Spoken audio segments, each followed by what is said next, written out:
rock that.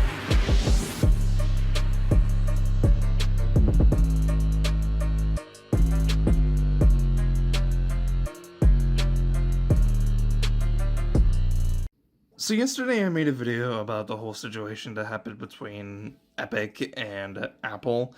And in the video I was pretty misinformed about the whole situation, if I'm being completely honest. So that's why for I that's why I immediately privated the video, because I just realized that I was completely misinformed, and I was like, let's wait until the next day and I'll, re-record it and kind of give my opinions on the whole thing, but with a little bit more information told within the video.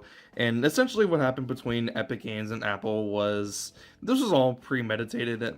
Epic was completely, already well ahead of what was going to happen, the repercussions that were going to happen because of this, and they were completely prepared for what was going to happen. But essentially what they did was, within their Fortnite launcher within Apple's Play Store, or Apple Store, whatever they call it. Essentially, what they tried to do was, there were two options where you can go buy V-Bucks. One where you do it through the Apple Store, which, if you were to do it that way, Apple then gets 30%. 30% tax, meaning if you made $10 off of a purchase, then Apple would then get 30% of that. So, do the math, you'll figure it out. And there's another option that they were able to do within the store where you go buy V-Bucks, and essentially they were trying to make it to where you can do it directly towards Epic, meaning that they were able to bypass the 30% tax that would have happened regardless, or that would have happened if they went with buying it through the store.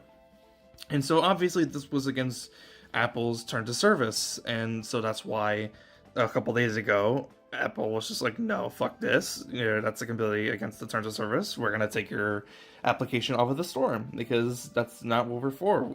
That's completely going against what we've already set in the terms of service that Epic had already signed, willingly for.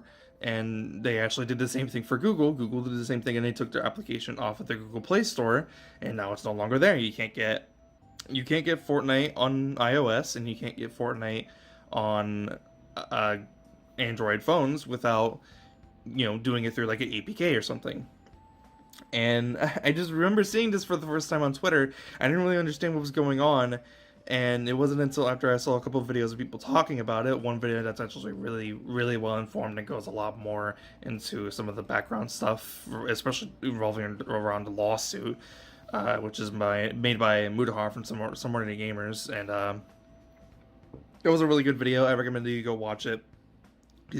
He's very well informed, and he has a lot of really interesting points that I think some people need to take into consideration. But the whole reason why I thought this whole situation was stupid to begin with is because ultimately these are millions and billion-dollar companies going at each other, and all they're really trying to do is just get more money. But in this situation, now that I know the context, Epic was just completely going against what was already set in stone, with the terms of service. And, wholeheartedly, I have to side with Apple in this situation. I don't want to side with Apple in this situation because they're just a whole bunch of greedy fucks who make a whole bunch of shitty decisions, and other avenues, and they make super expensive phones that people buy every single year. And I don't think people should support that and support whatever else Apple is doing, because they're a bunch of fucking idiots.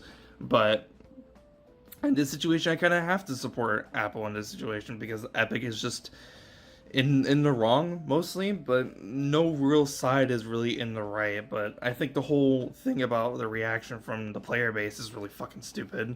Like, the people who are making clickbait videos of apparently Fortnite being banned worldwide, even though it's only banned on mobile, from a couple of people that I actually used to be fans of, and now I'm just kind of like, wow, now they make really shitty videos, don't they? So, yeah, it's pretty disappointing to see that, but it's even more disappointing to see just the amount of misinformed people and fanboys who are trying to stick with Epic Games and Fortnite in this situation, even though they're clearly in the wrong side of things here, and the fact that they were completely prepared for this, especially when they actually made a parody video off of the 1984 video that Apple had made which I didn't even really understand the context of that. I had never seen that video before, the one made by Apple at least, and I didn't understand the context behind it at all, and I still kind of don't. Uh, but yeah, the whole thing was kind of stupid. Now that I understand a little bit more context behind everything, just the fact that it's even happening in the first place, I don't know. It's all really fucking stupid still for me, regardless. Uh, the more that we get people stop playing Fortnite, though, is kind of a win in my opinion, because I just think that Fortnite is kind of a dumpster fire of a game. But that's my opinion. I can't really say anything else other than that. So yeah, now that I kind of have a little bit more context behind everything in this video, I think I'm gonna go ahead and wrap it up here.